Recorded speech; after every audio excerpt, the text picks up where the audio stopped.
Queria comentar um pouquinho aqui. Viu, pessoal? Precisa de um mês.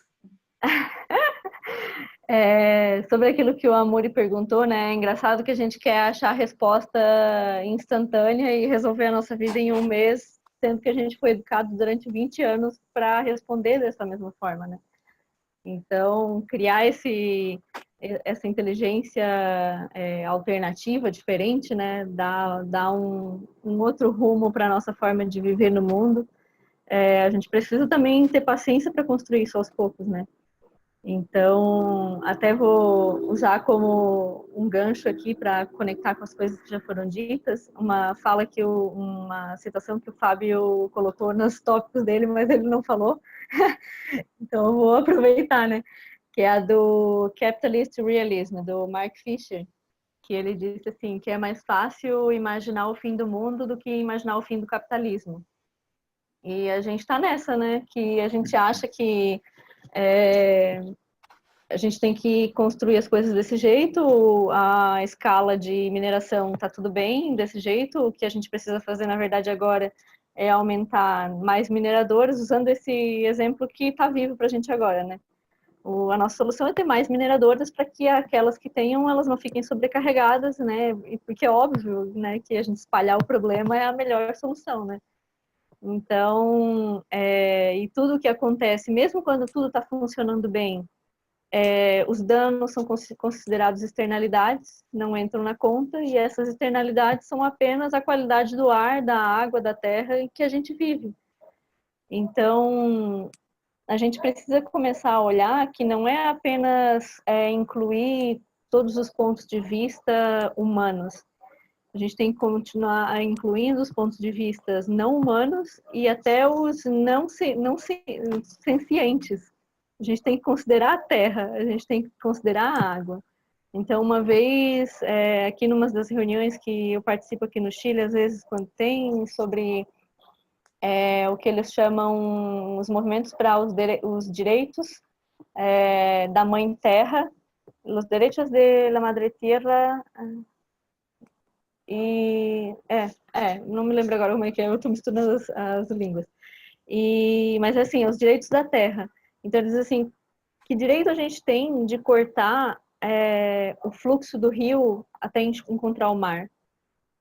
Então, que direito a gente tem de impedir o rio de chegar ao mar? Então, é um tipo de coisa que, se a gente fala isso em TV aberta, o cara, essa guria é uma riponga do caramba. O que ela tá falando, né? Mas não é, gente. De onde que a gente tirou que os seres humanos têm esse poder de fazer isso? E de onde que a gente tirou que isso não tem consequências? Então, a nossa visão está tão restrita que a gente não entende que essa terra que a gente está poluindo, que essa água que a gente está matando, que esses animais que a gente está matando, são a gente. Então, a gente não se preocupa com o rio que está morrendo lá em Minas, mas é aquela água que a gente vai tomar.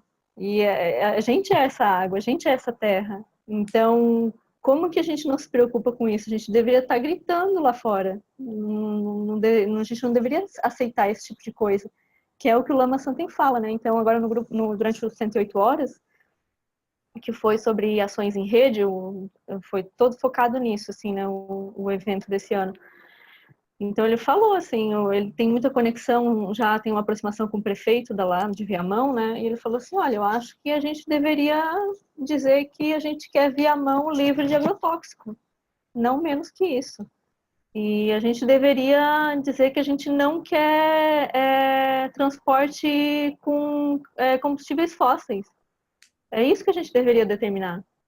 E é para isso que a gente deveria se movimentar, se mover. Então, em pequenas escalas, a gente pode acabar criando movimentos muito grandes. E entender que isso é feito porque a gente existe toda uma interconexão entre os seres, né? Entre todos esses elementos. Então, mesmo que a pessoa queira ser egoísta e pensar só em si, que seja um egoísta inteligente, sabe? Como muitos mestres falam, né? Que entenda que, na verdade, quando você está protegendo o outro, você está protegendo a si mesmo. Porque não adianta a gente ter uma cultura que é adoecida, porque a gente vai adoecer junto. Não adianta a gente criar uma estrutura onde a sociedade tem valores que não são a favor da vida, porque a gente está inserido nesse tipo de visão. Então, é questão de tempo para que a gente seja afetada por ela também. Então, vários mestres e pessoas né, comuns, gente como a gente, falam sobre isso, de que a crise ambiental ela é mais grave do que a crise econômica, né? Então, o Torturra está falando muito sobre isso, né? De que, na verdade, as discussões, né, o Lama fala, né, a nossa agenda é ampla, ela não se molda em coisas restritas como eleições, porque isso passa, isso é transitório. Então, a gente deveria colocar todas as coisas que a gente está fazendo sobre o guarda-chuva das leis ambientais, não das leis econômicas. Porque a Terra não está nem aí para as nossas contas. E se a gente quiser continuar sobrevivendo como espécie desse jeito que a gente sobrevive hoje, a gente tem que começar a olhar para isso com mais cuidado, porque eu não sei vocês, mas eu estou sentindo mais calor nesses últimos tempos e a cada ano a gente está aumentando os nossos recordes de temperaturas quentes e frias, né? Então, tem gente morrendo congelada nos Estados Unidos, no Canadá, tem gente morrendo de calor aqui, tem animais morrendo de calor porque não estão resistindo mais a esse tipo de vida que a gente está sustentando. E a gente está sustentando por não olhar para o lado e ver que tem outros grupos de pessoas que estão vivendo de um outro jeito que é muito mais viável. Então, por que a gente não está fazendo isso? E aí, quando alguém levanta as mãos, às vezes, e fala, olha, tem outras formas de viver, né? E aí essas pessoas são atacadas como utópicas, né? Porque, na verdade, a gente quer respostas, a gente quer o cronograma, tipo assim, a gente só topa fazer essa mudança se você me der o que eu tenho que fazer, né? Dá a listinha das tarefas que eu tenho que cumprir. Porque a gente perdeu tanto essa autonomia de gerar as nossas próprias saídas, que a gente não se dá ao luxo de experimentar isso, de experimentar esses outros mundos possíveis, né? Essas outras vidas possíveis. Então, eu queria retornar aqui um pouquinho sobre aquilo que a gente estava falando, sobre isso que eu estava falando da interconexão, né? E aí, eu trouxe uma citação do Lama aqui que eu não lembro de onde eu tirei, mas depois eu jogo lá no fórum. Que ele fala assim, e o que manteve a riqueza das pessoas? O que as sustentou? Não foi apenas a compaixão dos pais, foi a biosfera como um todo. A vida como um todo sustenta cada ser da biosfera na sua individualidade. Nós surgimos assim e nós vivemos assim. Então, a visão antropocêntrica está ultrapassada, é uma bobagem. Nós não temos que lidar apenas com a rede dos seres humanos.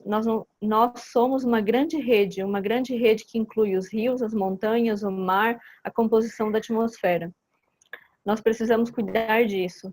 E é tudo isso que nos cuida, é tudo isso que nos mantém vivos. E o processo econômico simplesmente não considera isso. Se vocês observarem, eles olham os rios como se fossem fluxos de água, onde eles medem aquilo e acham que tudo é permanente. Então, essa visão que a gente está chamando aqui de processo econômico, ela vê tudo como um quantitativo, né? A gente mede o volume, mede o quanto que, né, o fluxo, como se aquilo já tivesse dado, como se aquilo já tivesse, sempre fosse continuar do mesmo jeito. Então, a nossa escala de visão temporal e espacial é tão pequena que a gente não vê que aquilo era outra coisa antes.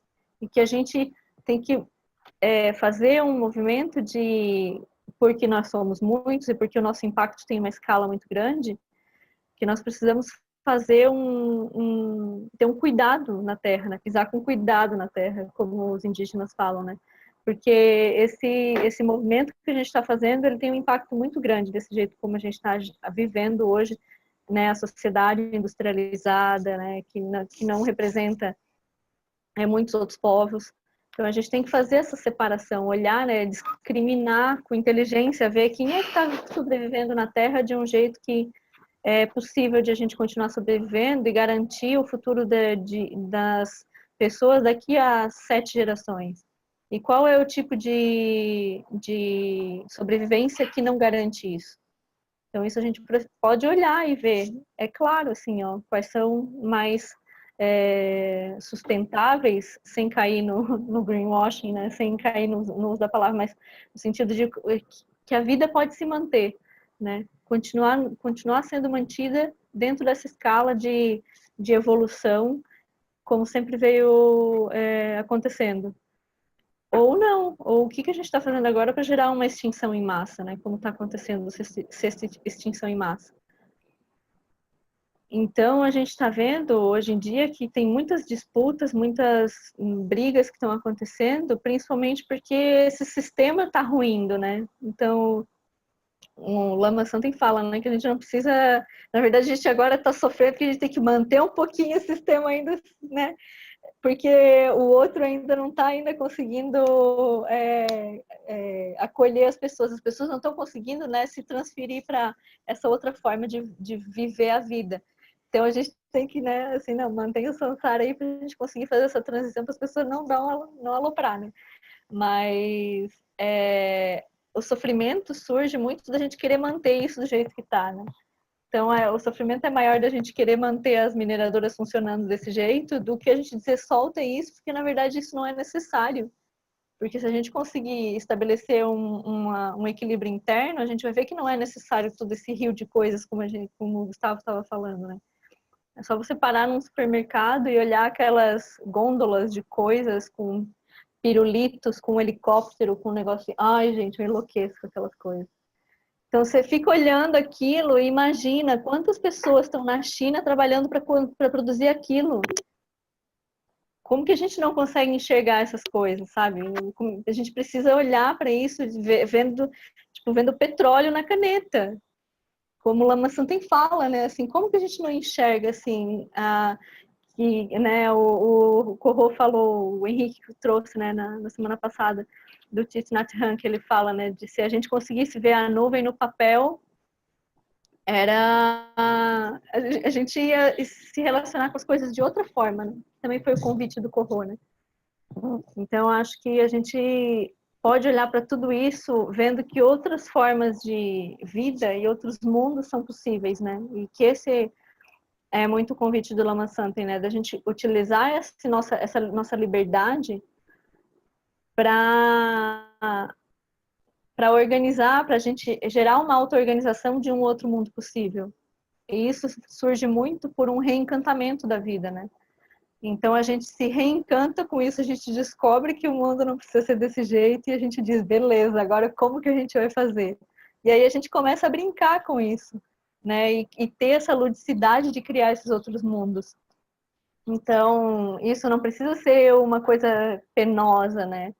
Do tipo assim, agora vou salvar o universo. Não é assim, porque né, não tem solução. Mas a gente pode fazer um outro mundo que é muito mais benéfico para todos. Então, como que a gente pode dar nascimento a essas realidades, né?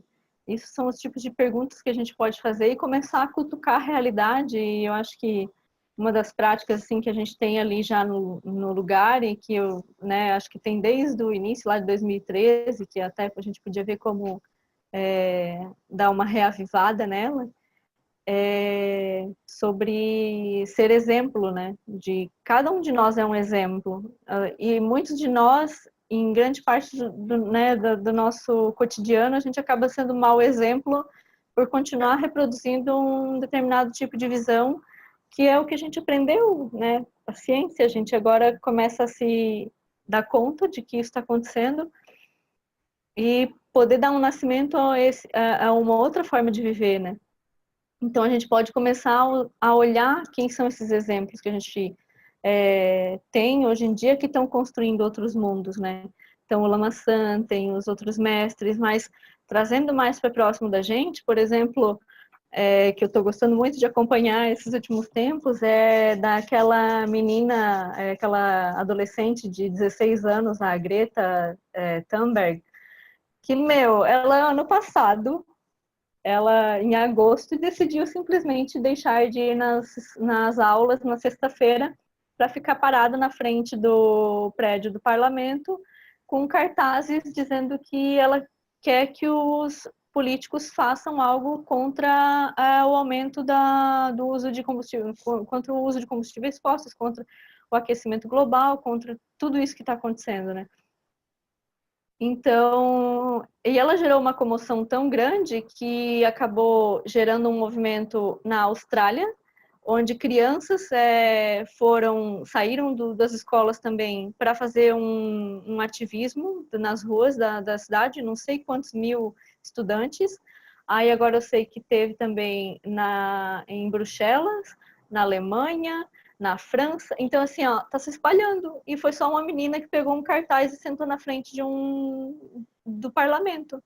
Por quê? Porque a motivação dela, a convicção dela era tão grande que ela dizia que não tem como isso estar acontecendo. Como assim os adultos não estão se importando com isso tudo que está acontecendo e eu tenho que, com 15 anos, ficar reivindicando o meu futuro? Então, eu acho que a gente pode olhar para esses exemplos e ver que nós podemos ser esses exemplos também. E isso conecta com a visão de responsabilidade universal, né? Então, ter um movimento ético inclusivo, mas não ético no sentido de politicamente correto, coisa desse gênero, um movimento mais amplo de dizer o que é benéfico para todos, né? Entendendo que essa interconexão está sempre presente. Então, como que a gente faz um movimento que seja responsável e amoroso e cuidadoso com todos? Então, acho que a partir disso a gente pode começar a encontrar outros meios de a gente se movimentar no mundo, não cair também nesse ponto de a gente achar que a gente vai ter que encontrar a solução para amanhã e que a gente é uma pessoa ruim porque ainda a gente está consumindo plástico, coisa do gênero, porque não vai ser solucionado assim tão fácil, né? E não vai ter solução, né? Mas enfim, esse trajeto ele vai, né, demorar. A gente precisa de paciência com isso também, né? Mas de se colocar nesse movimento e ver também que tem outras pessoas aqui no Brasil, de outros povos, que tem falas muito maravilhosas também. Então, eu gosto muito, assim, estou acompanhando muito, assim, algumas pessoas que são indígenas, né? Então, lá no 108 Horas, a gente falou muito com o André Benites, né? O cacique Jaime também, a cacica Júlia. Então, se vocês se derem, assim, né, se tiverem vontade de olhar os vídeos da Ação em Rede, do 108 Horas sobre Redes que a gente teve esse ano, deem uma olhada em como que eles ficam durante as falas, tipo que assim, tinham várias, na mesa com várias pessoas. Vocês só observem a estabilidade daquelas pessoas. Assim, ó, e aí depois observem o que eles falam.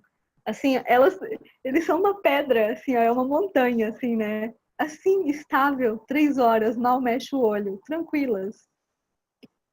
É um outro tipo, e aí você vê, assim, falas do tipo, cadê aqui? A fala do André Benites. A gente não vive por hora, vive por sentimento.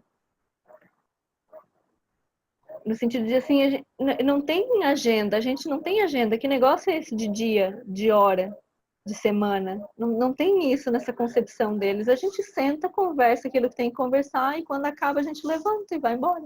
E faz o que precisa ser feito. Então é um outro tipo de maneira de ver as coisas, né? E aí, uma outra fala que também é muito bonita, assim, que surgiu em várias pessoas lá, foi que, por exemplo, assim, mas o que a gente está criando então, né? O que é isso? A gente agora tem que criar um site com o nome, um logotipo e a rede compassiva. Não é isso, né? Então, o André Benítez também falava assim, que nós não estamos querendo criar a rede, estamos vivendo na rede. Só que temos que entender que como estar dentro da rede para caminharmos juntos. Então, entender essa inteligência para a gente conseguir se mover nela. E esse entendimento parte muito de entender que não vai ter alguém que vai dizer o que pode ser feito, o que precisa ser feito, ou dar um aval de que isso sim ou isso não. Mas sim que a gente pode ter essa autonomia de movimento e ver como que ressoa nas pessoas. E aí, a partir disso, ver, né, como que ressoou e qual é o outro movimento que eu posso fazer depois, né? Então, deixa eu ver se tinha outra coisa aqui. E essa fala final do Lama que ele colocou, né, quando ele quando ele estava de aniversário, agora no dia 24, né? Foi muito bonito, assim, ele faz um resumo muito, muito lindo, assim, né? E ele falou, assim, que ele estava muito agradecido e ele disse, eu fico olhando como tudo acontece e vejo a rede. Cada ponto da rede é luminoso, lúcido, capaz de criar e gerar seu próprio movimento. Isso é que produz o dinamismo do Dharma nesse tempo. Se dependêssemos de uma única pessoa e de uma estrutura de obediência e hierarquia, isso não funcionaria. A pergunta agora é: como surge uma convergência e harmonia das várias ações e movimentos? A resposta é a conexão no nível sutil que termina por inspirar as várias iniciativas individuais e coletivas, no nível prático. A maior ou menor convergência produz os desafios que potencializam nossa própria prática espiritual individual. Então, acho que era isso que eu tinha separado para falar.